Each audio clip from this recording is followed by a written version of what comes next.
Narito tayo ngayon sa isang bahay kung saan talagang dinudunog ng ating mga kababayan.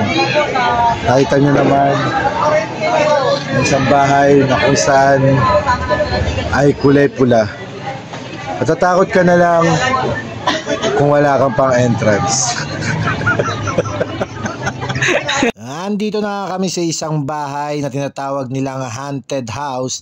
Kasama namin dyan si NJ, nandyan din si Jobs TV 5555. Galing pa ng Thailand na malupitan ng mga karabasingan, ng mga kalupitan.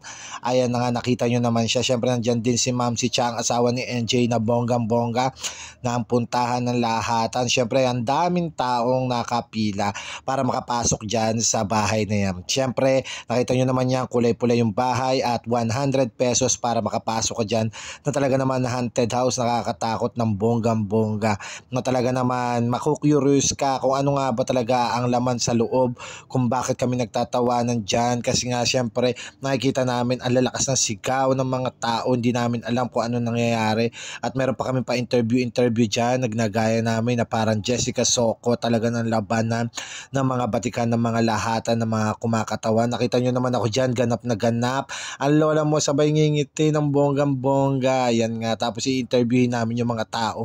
Pag nakalabas na sila dyan, syempre usap-usap muna kami dyan ng lahatan ng mga batikan. Kung magkano, 100 pesos po. Pamasok lang po kayo dyan. Nagsimula po yan noong October 30 to November 1, syempre bukas yan at makikita nyo naman ng mga taong sobrang haba ng pila at meron din mga snacks dyan, pakain ng bonggang-bongga, bibili ka na lang din dyan.